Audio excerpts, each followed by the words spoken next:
Hello, everyone, and welcome to yet another amazing webinar brought to you by the MedFit Education Foundation and your co-hosts, Christine Conti and Brian Prendergast. Welcome back, everybody. Good to see you. We have yet another fantastic educational webinar for you today with the charismatic Ed Harold is with us today, and he is going to be presenting optimal breathing for all cardiovascular exercise because the nose knows. So with that said, we are going to get ourselves started. I'm going to hand this over to Brian to introduce our amazing presenter. Excellent. Thank you very much, Christine. Yes, we have Ed Harold today. Ed's an inspirational leader, a coach, and educator.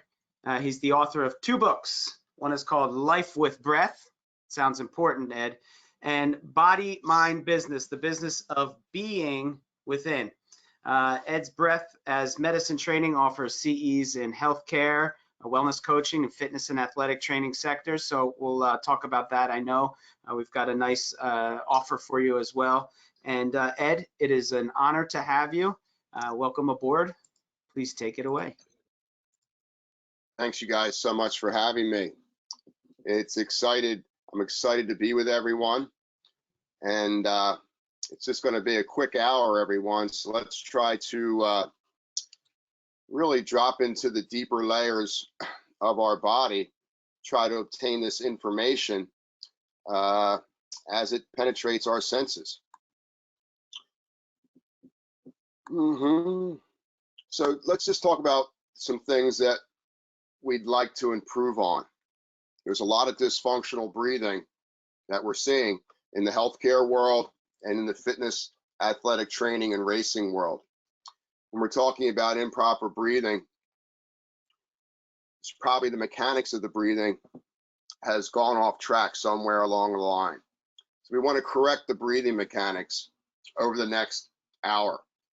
We want to try to improve the length, depth, and pace of the inhale and exhale.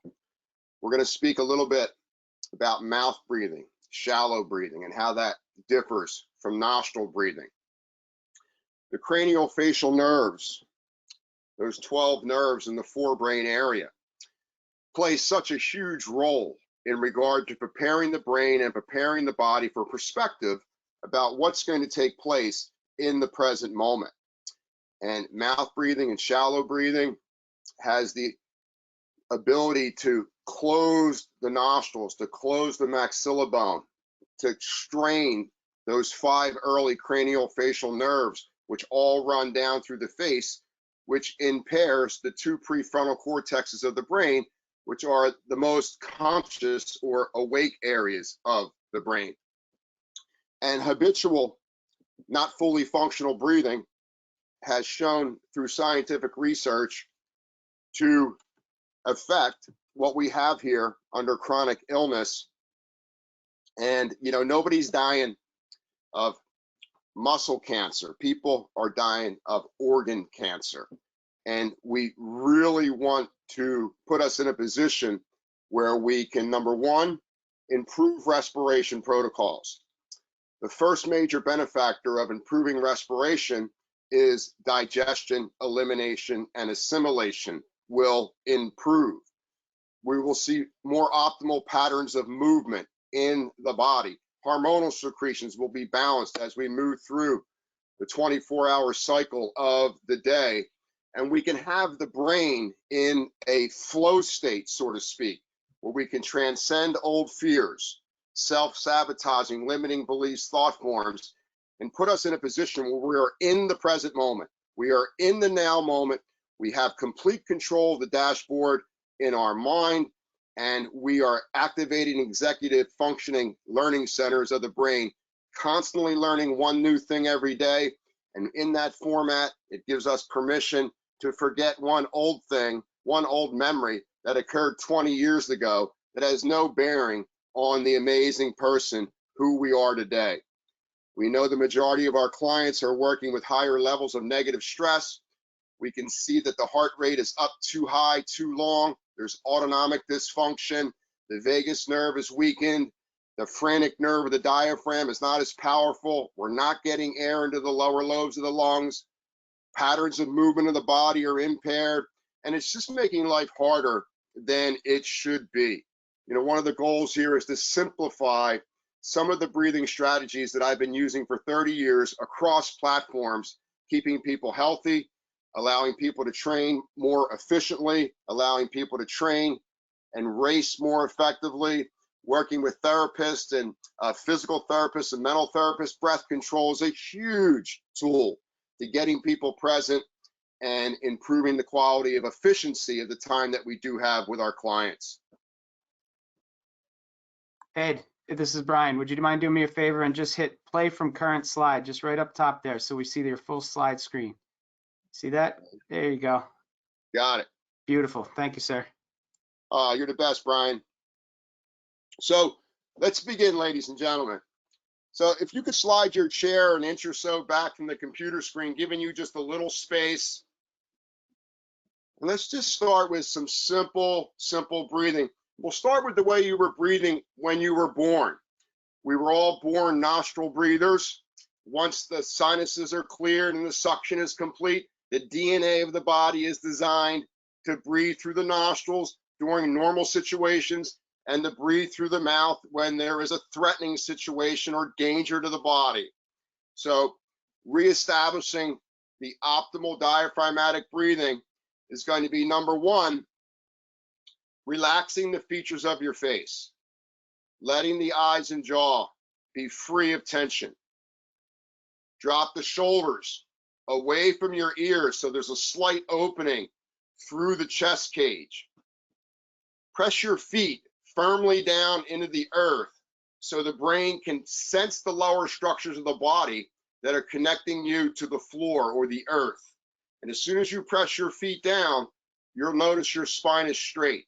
And with the spine straight, the body will be involved in the breathing process, first with our inspiratory muscles. So, seated up tall in your mind, place your hands on your belly, and breathing through your nose, just invite the space between the navel and the solar plexus to swell first, and then take the breath inside the chest cage and allow the chest to expand like gills, north, south, east, and west. And when you feel rib one lift towards your collarbone, that's a full inhale. The process of exhale, getting involved with the abdominal region of the body and just gently drawing the navel back to the spine. And you want to have the exhale longer than the inhale. This is a major tool to burn fat rather than glucose, exhaling longer than the inhale. So in your own way, eyes open or closed, just reconnect yourself and remember the way you were breathing before our ego was developed. The inhale is from the navel to the collarbone, slow motion. The exhale is drawing the navel slowly back to the spine.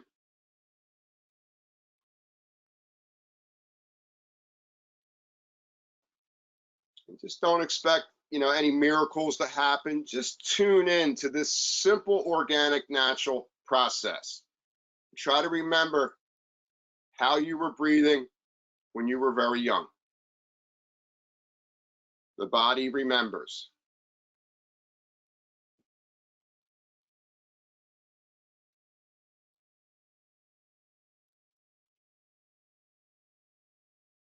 How does that feel to slow down the breath? When you slow down the inhale, you stabilize the brain. You stabilize the mental world. As you slow down and lengthen your exhale, you'll sense a parasympathetic relaxation response through the soft tissue of your body and through the organs of the abdomen.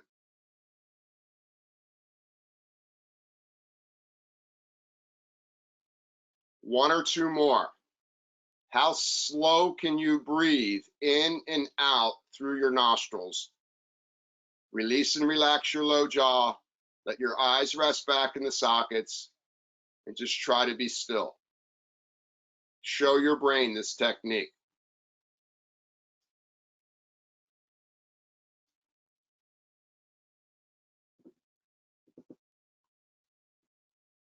Beautiful. The next technique I want to add to this is something that comes from the yoga systems, the yoga schools. It's called the ocean sounding breath, or in yoga, it might be called ujjayi breathing. And ujjayi translates as your ability to capture your mind in the present moment or in reality. So being completely present. To do this, we want to contract the epiglottis, which is a piece of cartilage at the top of your windpipe. And to identify exactly where this technique is going to take place, take your right hand, bring it up to your face, right in front of your mouth, and pretend it's a pocket mirror. Now exhale through your mouth slowly into this imaginary pocket mirror for a couple seconds. Notice where the sound is beginning to vibrate at the top of your windpipe.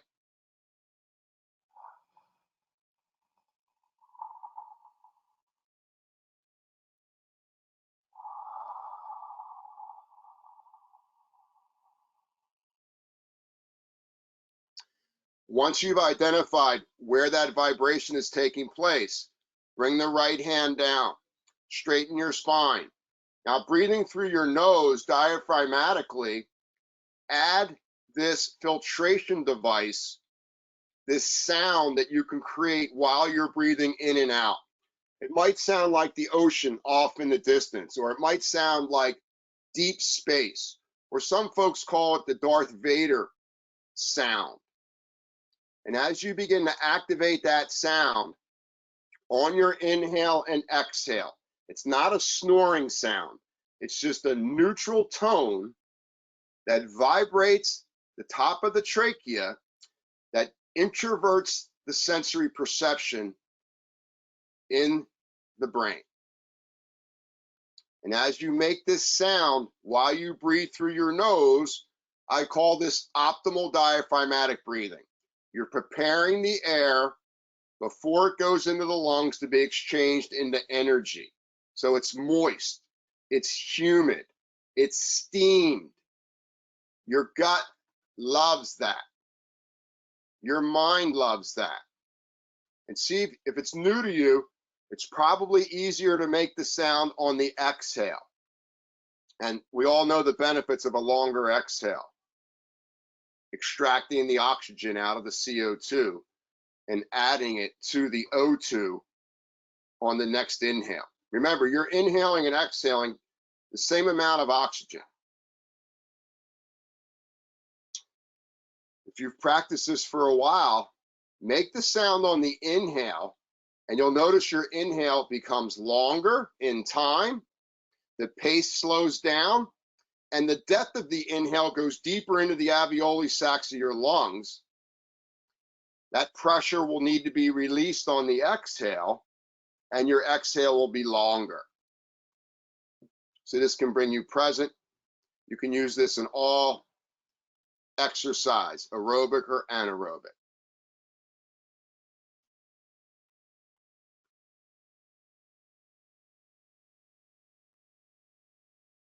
Next step. When the inhale is complete, hold the breath in for a 2 count. And when the exhale is complete, hold the breath out for a 2 count. We'll be here for a minute or so. Optimal diaphragmatic breathing. We're moving the thoracic diaphragm down on the inhale, up on the exhale. We have the ocean sound in the throat, and we have a brief retention period after the inhale is complete and after the exhale is complete. Several rounds, my friends. Relax and feel.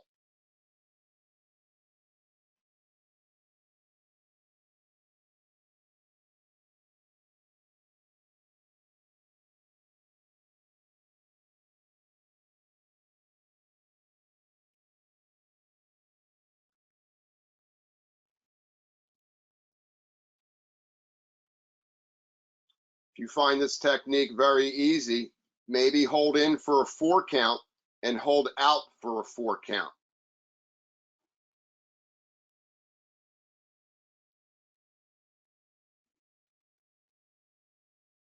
If this is difficult for you, don't hold it all. Just inhale fully, completely, exhale fully, completely. But if you wanted to add a little cardio to it, use these little retentions.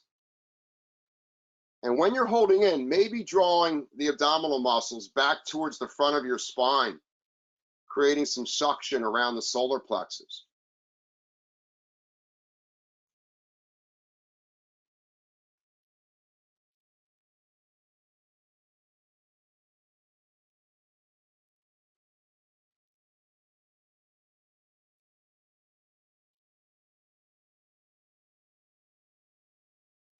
If you find this very easy, maybe hold in for 6 and hold out for 6. The hardest part is the holding out and building up CO2 tolerance. But don't rush the inhale, don't rush the exhale, and maybe playing with different periods of retention. A little rule of thumb is you can always hold the breath in twice as long as you can hold it out.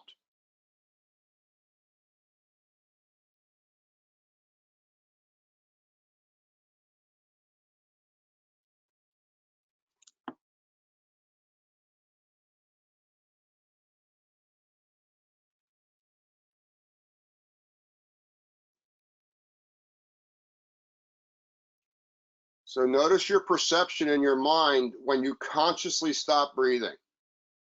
Notice your mind will sit still and be silent for you, awaiting your command.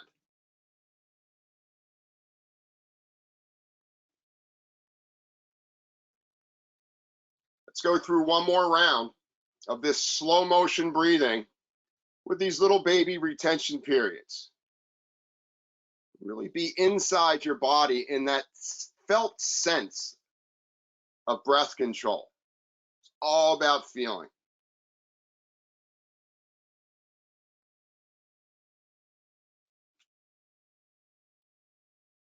And then let your body breathe on its own. Notice what comes up for you in your mind.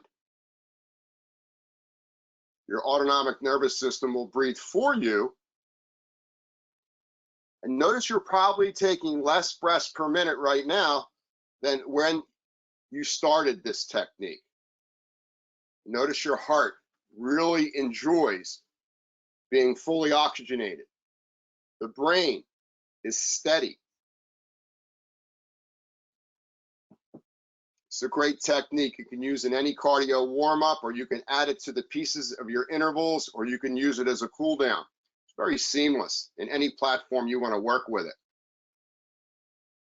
Let's try a little fast breathing through the nose. We're going to breathe as fast as we can through the nose. We're going to bring our hands to the shoulders, plant our feet down.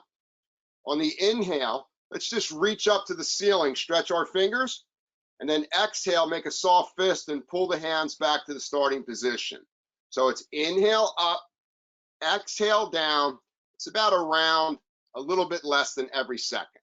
So let's try this. Hands to the shoulders, relax your face. We're going to go in 3, 2, 1. Inhale up, exhale, pull down.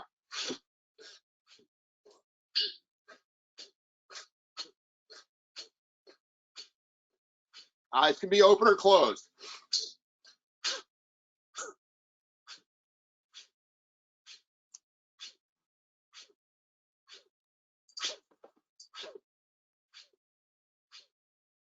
Five more.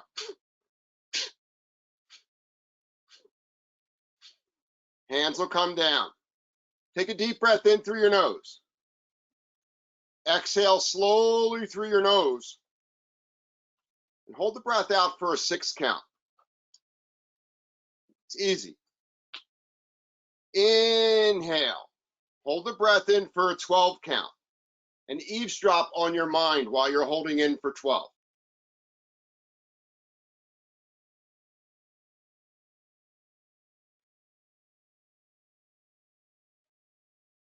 And let your body again breathe on its own.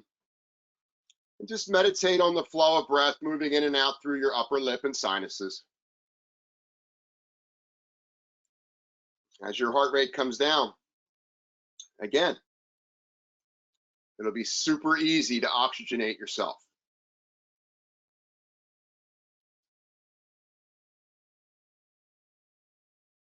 Beautiful work, everyone. And when you're ready to leave the meditation, you can simply open your eyes and re-engage the computer screen.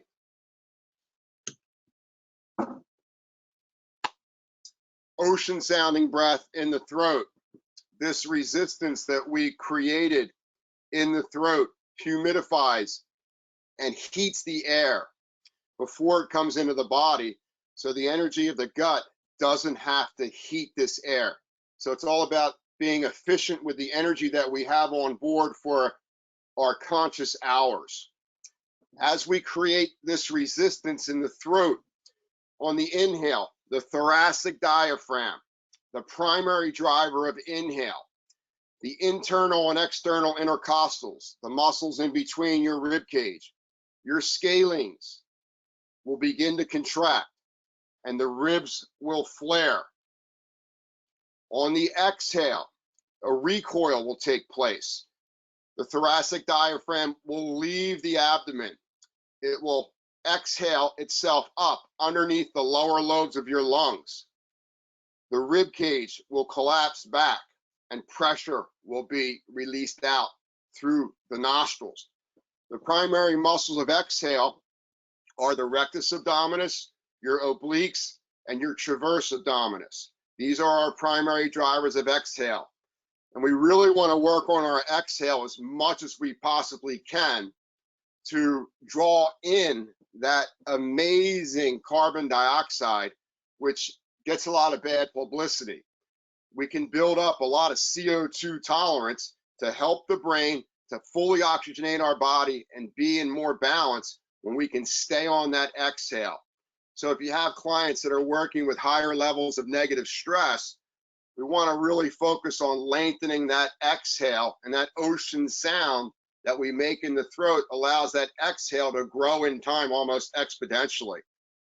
So working on this exhale, working on this inhale, the ocean sounding breath is great to strengthen these inhale and exhale muscles so the heart doesn't have to fix everything with a higher heart rate. We can retrain the brain that when it senses a higher heart rate, we first go to the breath and we get control of our respiration. Respiration rates will reflect heart rates. Heart rates will reflect blood pressure. Blood pressure will reflect our neurochemistry, and neurochemistry will reflect whether we're metabolizing our fat as our primary fuel source, which is an endurance fuel source. It's much more efficient in 95% of the situations we're going to find ourselves and our clients in, and save our precious glucose and sugar for the neurons of our brain. So the ocean sounding breath, add it to your diaphragmatic breathing, and it's a wonderful, wonderful tool. Really learn to master it. You know, I like to teach it 3 different ways. If I have one of those squirrely monkey minds and I can't get grounded in my body, I'll use a really loud sound for 4 or 5 breaths to alert my mind that I'm the CEO of my mind. If I'm kind of in or I'm kind of out of it, I'm having a kind of a so-so partly sunny day, I'll use a moderate sound, just something a little bit less than the loud sound. And if I'm already in the zone and I'm feeling great, I'll use a barely audible sound. I never want to use any more energy than I need to be completely fully in the present moment with the lowest heart rate as possible, the straightest spine as possible, and the features of my face completely relaxed. So I call this optimal diaphragmatic breathing, when we have the ocean sound in our throat and we're breathing in and out through our nostrils. This is not just belly breathing. This is diaphragmatic breathing with the ocean sound. So we're fully inflating the lungs, the lower lobes of the lungs first, to the tops of the lungs second. We're trying to inhale consciously longer than we normally do, like say 5% more. Start to train the brain to allow that to happen. And then we're trying to exhale 5 or 10% longer than we normally do. And this is going to have profound health benefits and performance benefits, mentally, physically, emotionally, and spiritually. You know, our average client is taking more than 12 breaths a minute. So they're living their entire life in a stress response, in a sympathetic response. The RPMs are way too high, and they're only burning sugar. So they're not really getting into their fat stores, which is something that we should be burning during our conscious hours. Ideally, we want to get these breath rates down as low as possible, even in our cardiovascular training. I speak a lot about length, depth, and pace in regard to respiration. The longer you can inhale, the echo of that, you're going to have a longer exhale in time. That means less breaths per minute.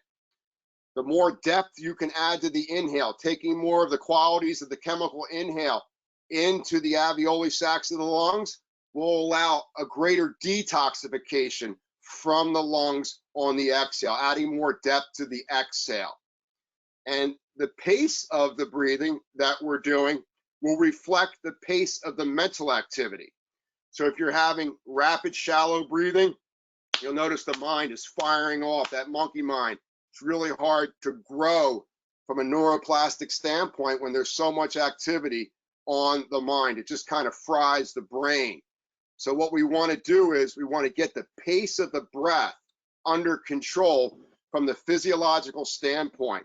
And one of the great gifts about controlling our physiology through the breath gear, the gear of the breath, is that you will have a much greater command over our psychology, our perceptions of ourselves from growing up, going through our 20s and 30s, and wherever your client may be.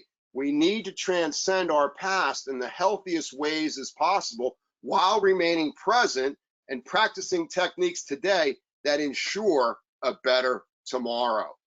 So notice you're taking less breaths per minute now than you were when the program started, and how the brain responds to that, and how you're in a balanced autonomic state in the body. And that just feels so good in the body. And it also gives us greater command over our cognition. One of the major differences between breathing through the mouth and breathing through the nose is that when we breathe through the nose, the brain naturally secretes nitric oxide, which is an anti-inflammatory molecule.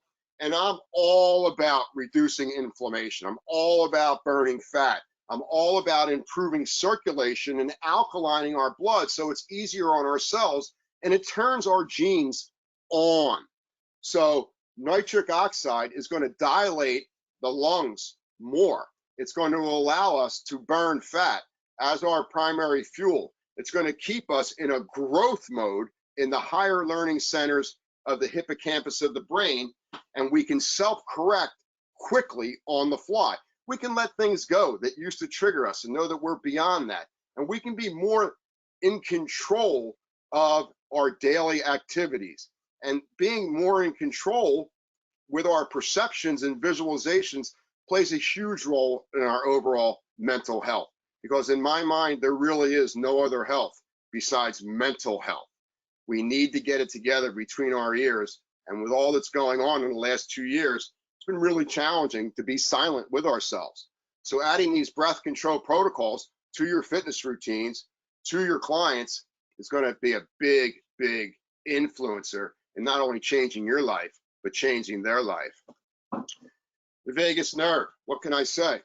If you want to live a long life, a happy life, and have a high QOL or quality of life, you're going to have a strong vagal tone. The good news is when you're making the ocean sound in your throat, the vagus nerve slides right by your trachea.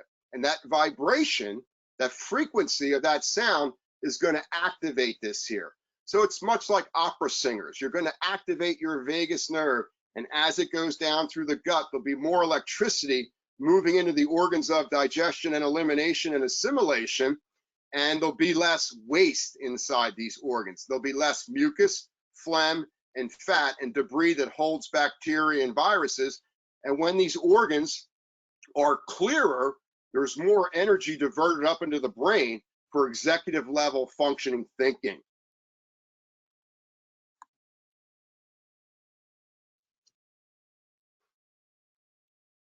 So switching from mouth breathing to nasal breathing in cardio. Number one, it's all about preparation. So the breathing that we did earlier in the program, you can do that when you're out on your run. You can do that when you're on the treadmill or on a bike or whatever you're doing. You want to prepare the body for excellence with the lowest heart rate as possible, because heart disease is the #1 killer. So when we can get control of the breathing apparatus and all the different breathing techniques, we can take a lot of pressure off the heart to correct everything that might be out of balance. And over the long haul, it's going to help keep the brain young and moist and vibrant, and also really take care of that heart muscle and the wisdom that lies in our heart. So the first step might be, I'm switched to nasal breathing. I'm trying to nasal breathe, but at some point during my workout, I just can't breathe through my nose. My heart rate goes up and I have to hyperventilate through my mouth. So step one is just being aware that as you introduce this to your brain, you might need to slow down for 10 or 15 seconds to reestablish autonomic balance. Bring the sympathetic activity down for a moment, reestablish strong patterns of movement in the lower part of your body, keep your shoulder blades back and down. Instead of hyperventilating through your mouth, where you've basically flooded your body with sympathetic hormones, the heart rate goes up too high, your heart rate variability score drops, digestion stops, the brain starts to fire off all this excessive thinking. You want to breathe through your nose fast for a couple seconds. So it's not a full inhale, it's not a full exhale. So the brain is being deprived of oxygen, so it's just a quick 10-20% inhale, and there's a CO2 buildup in the brain, so you have that quick 10-20% exhale, which is going to get out the higher levels of CO2. It's going to tone down the awareness of the lower brain, turn back on the higher brain and the 2 prefrontal cortexes. So when we were doing this technique, what you would do is you would do that technique on your bike, or you would do it running, where you've noticed your heart rate goes high and you first sense that you're going to have to breathe through your mouth. Rather than doing that, you would just breathe through your nose like this, or just a couple rounds. Just that quick little inhale and that quick little exhale is just the masterful tool to get you back to a smooth inhale and a smooth exhale, and you can maximize your workout with the lowest heart rate as possible. So practice that. When you feel the need to hyperventilate, just breathe fast through your nose for 2 or 3 rounds. You'll notice you remove the higher levels of CO2 and you can reestablish your nostril breath. And then go again until you feel the need to mouth exhale or mouth inhale. Do 2 or 3 more quick breaths through your nose, and then see if you can reestablish your nostril breath. And just begin to introduce this to your brain, and you'll never have to exhale or inhale through your mouth anymore. If you are going to breathe through your mouth, use the ocean sound and try to breathe as slowly as possible, which is going to be great for the brain. It's also going to help scrub the blood of toxins. It's that really unfocused hyperventilation where the face pulls taut, you're breathing through your mouth, patterns of movement are impaired. You're just not creating any health. We know that our clients are dealing with higher levels of stress than ever. That is the perception of the average client. The mouth breathing is spiking their heart rate way up, and it's going to be very difficult for neuroplasticity to take place in the brain with the heart rate elevated by that. We want to keep that diaphragm moving north and south with the nostril breathing. When we mouth breathe, the diaphragm does not move north and south. It kind of flattens west and east, and we begin to lose control over the lower body's patterns of movement, which play such a huge role in being effective in your movement and keeping the brain and the mind and the body connected. So breathe fast through your nose for a couple rounds and see if you can establish the nostril inhale and nostril exhale, and play with little different interval trainings with that. See if you like it. So we've got 2 of these things. They're the largest organs that we have. They're really the most underutilized organ.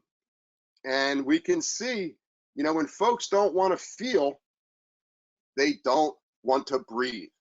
And all we do is we take these little shallow breaths into the top lobes of our lungs. And that's great if you're being chased by a lion. But if you're not, it's just an old uncomfortable feeling or memory or an old thought where, you know, it just attacks your sense of self and peace. So the upper lobes of our lungs are imbued with sympathetic nerve endings. Sympathetic energy, adrenaline and cortisol, everything you would need if you were being chased by a lion or in a life-threatening situation where you needed a big spike of adrenaline. Getting that breath down into the lower lobes of the lungs is going to create a straight spine. It's going to connect the diaphragm with tendons down into your psoas muscle, so you can really feel the patterns of movement in the lower part of your body as your feet strike the ground or are moving with the pedals. And having that lower body connected to the thoracic diaphragm is going to allow the chest to open so these lungs can expand to their full 5-liter capacity. So if we're not using the diaphragm correctly, the rib cage becomes like steel beams, and it becomes very difficult to expand the ribs because it's just, there's too much tension there. These muscles are underutilized. And the lungs are great, but let's face it, the lungs aren't muscle.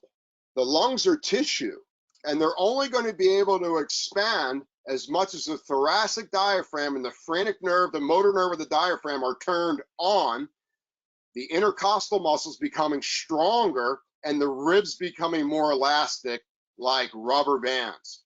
So getting the air into the lower lobes of the lungs first when you can is going to trigger serotonin. It's going to stimulate dopamine, all the things that allow us to relax and feel good before the air comes up into the sympathetic parts of the lungs, which is very hot. So that ocean sound, just sometimes you just might want to follow the diaphragm and its movement mentally with your visualizations. You might want to visualize it just moving down on the inhale, moving up on the exhale. If you have folks that are looking to lose weight or reduce high levels of inflammatory markers and improve the quality of our blood, we know scientifically from Dr. Ruben Merriman of Australia that 85% of our fat is burned on the exhale from our lungs. The remaining waste is removed through our bowels, urine, and sweat. So the lungs are the primary driver of weight loss. There you go. So we have this amazing diaphragm muscle. Out of all 610 muscles, this is the #1 muscle. Every other muscle runs either efficiently or deficiently from this muscle. It's very difficult to connect the mind with the diaphragm muscle because it doesn't have normal fascia.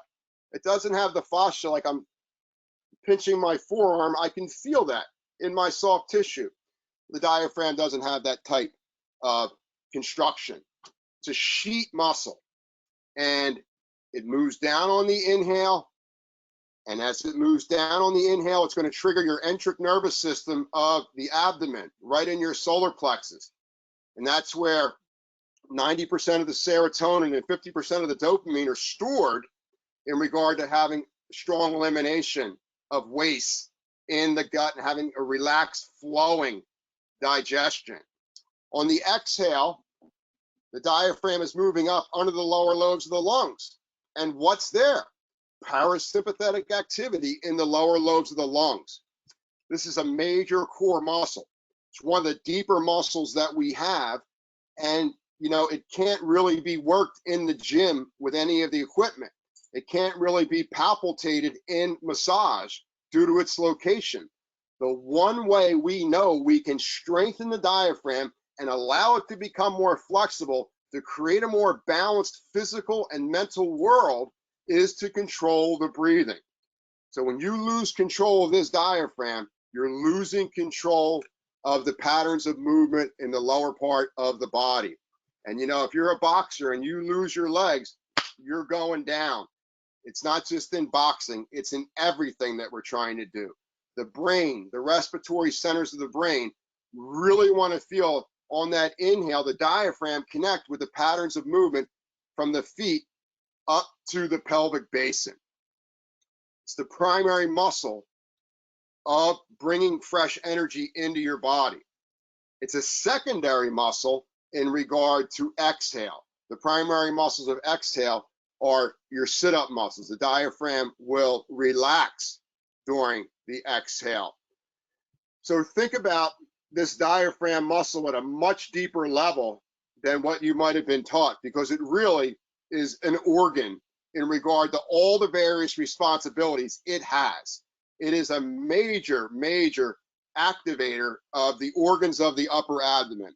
So if you're looking to move away from cirrhosis of the liver, if you're looking to move away from gallbladder cancer, if you're looking to move away from cancer of the spleen or the stomach, the diaphragm muscle, as it strengthens, is going to create more circulation and optimization of healthy blood and the removal of waste to these organs of the upper abdomen. If you're having digestive issues, a lot of that's coming from an impairment of the low back. The diaphragm muscle is going to be the master muscle that's going to repair the spine and bring it back into neutrality. And we know the vagus nerve plays such a huge role as it pierces the diaphragm and has 10 little tentacles that go down into every organ of the abdomen except for our adrenal glands. So the adrenal glands should only be activated in life-threatening situations, and the vagus nerve is about stalling aging, having more vitality in life, and letting the energy of the body burn longer and cooler. So here's a little simple map to get started. So we know that during our inhale, the process of inhale is sympathetic. There will be a slight spiking of the heart rate, preparing the mind and body to merge with the environment and whatever your intention is. We know that the exhale is parasympathetic. It's going to bring the heart rate back down, and there's a relaxation response that moves through this. Now, notice when you add the ocean sounding breath to your optimal diaphragmatic breathing, what did you just do? You slowed the inhale down. What does that do? It brings parasympathetic activity software into the hard drive of the sympathetic inhale. So the heat, it's going to keep the heart rate more balanced, and controlling the mind first starts with controlling heart rates. It's also going to add to a more dynamic exhale. So anytime you're breathing through your nose, you're trying to create this parasympathetic dominance so you become more energy efficient. Now, these nostrils mirror the DNA of the body. We know that the DNA of the body is a double helix, and it spins like a twisted ladder. It mirrors exactly like when we taught ourselves how to crawl. You know, the right knee came forward, and then the left elbow followed, and then the left knee came forward, and the right elbow followed. It's an inherent intelligence to the DNA. And then after crawling, we started to walk. And what happened then? The right foot went forward, and the left hand trailed the right ankle. And when the left foot came forward, the right hand trails the opposite ankle. And this creates this amazing flow center in the brain. The same thing happens with the breathing. The left nostril feeds the right prefrontal cortex, and the right nostril feeds the qualities of the left prefrontal cortex. And these will rotate every few hours based on the season that we're in. So in the winter, and there's colder temperatures and less light, you will have the right nostril be more efficient than the left during our daytime hours to counteract the external cooling with more internal heating. In the summer months, and there's more light and more heat, we don't need all that adrenaline and sympathetic activity. So the autonomic nervous system will turn off the right nostril. It'll turn on the left, which is parasympathetic and cooling, to counterbalance the external heat and light. And this is predominantly how we keep our body temperature in balance at 98.6. And keeping the body temperature in balance during the day and staying in a parasympathetic response in our, as much as we can in our fitness and training protocols, plays a huge role in regard to how we sleep at night. So being mindful of this simple slide and these simple techniques. So we've got some time for some questions and answers, or I'd love to answer your questions to the best of my ability. Thank you very much. Ed, thank you. That was fantastic. Listen, we do have questions for you, and we want to, I'm going to put a few of them together because we did have questions from people that have perhaps a broken nose in the past, or what do we do when we're congested and we can't use our nose properly, or even Laura here says that you know, she's got a profuse nasal drip when jogging. You know, some things that really come into play, and everybody's different. How do we work with these, you know, obstructions that somebody may keep us from nasal breathing? Wow, what a great question. So this is one of the reasons why I'm just not teaching diaphragmatic breathing through the nose. Notice when you were engaging the epiglottis in your throat during your inhale and exhale, there was no contraction of the nasal channels and the sinuses were flared open. So your first contact mentally with the inhale and exhale was not the nostrils, it was not the sinuses, it was the wind moving through the trachea. So when we contract the trachea, the nostrils will flare, the sinuses will open, and it's going to be much more easy to make that transition from mouth breathing to nasal breathing. One of the reasons why the nostrils are clogged, there's a couple reasons. Number one is anything that you're not using, the brain shuts down. So if you're not using your nose, the brain thinks you don't want to use your nose. It'll take these little nasal turbinates, these thousands of little spinning turbinates, and it'll turn them off. So we have to alert the brain that we want to turn these back on. The nose is the #1 tool to keep disease out of your body and strengthen immunity. So this air coming in unfiltered through the mouth into your lungs, you're opening yourself up to a whole host of pathogens. So slow down, start to breathe through your nose, use the ocean sound. Try not to eat solids after sundown. Try to eat solids when the sun is up. Use a neti pot or a saline solution in the morning to evacuate the nostrils. And then I like to use a little massage oil. After I use the salt to dry it out, then I'll lubricate with a Q-tip the inside of my nostrils so that it's moist, and it'll trick my body into thinking that it's the summer months. So it's harder to learn this in the winter. It's easier to do in the summer. So pay attention to your diet. Your breath is also your medicine. Pay attention to the ocean sounding breath. You can practice right now flaring your nostrils out. You can use your brain and you can flare your nostrils out. And there it is. Beautiful. All right, another question here. As we are the MedFit network, many of our clients, patients, and people that we're working with do have pre-existing medical conditions. COPD is one that was mentioned here. Is it safe to practice deep breaths through the nose with someone with COPD? Any contradictions or any issues with that? I'll throw in asthma perhaps. You know, obviously some of these things might actually be used to relieve some of these ailments, you know, but we want to make sure that we're meeting them where they are and what their abilities. So any issues with that you see or you work around? Working and strengthening your thoracic diaphragm through breath control should be one of the primary drivers of what you're doing in every facet of your life, especially in the fitness routine. So COPD, asthma, we want to use the full 5-liter capacity of the lungs. We want to thicken this diaphragm muscle and allow it to become more flexible, downward on the inhale, up on the exhale. As the diaphragm becomes stronger, what happens is it'll allow the trachea to widen like a silo, and nerves that contract around the asthmatic contraction are microscopically moved away from each other. And over a period of a week or two, you'll find that the majority of the asthma will go away as the diaphragm gets stronger and you widen the trachea and you move nerve endings away from each other. So one of the ways you could do that would be you could inhale,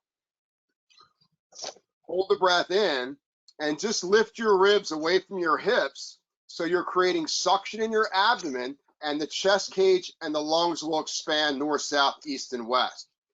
Exhale through your nose, hold the breath out, and push the thoracic diaphragm down like you're trying to evacuate your bowels.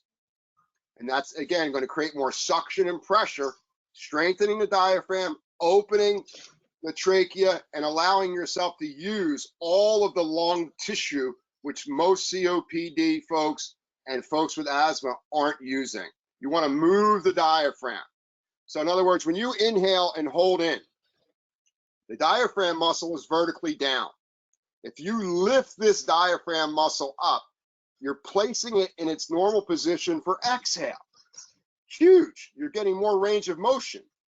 And then when you exhale, the diaphragm muscle comes up underneath the lower lobes of the lungs, and then you vertically press it down to where it is after your inhale. Again, you're getting so much bang for your buck and creating more health and less toxicity around breathing and the health of our blood. Fantastic, Now, Chris. you spoke a lot about, you said a lot about health conditions and breathing. And for the typical, general population, I think it's a little bit different than if you're working with certain medical conditions. Like we said, are there contraindications for COPD or something, other diseases?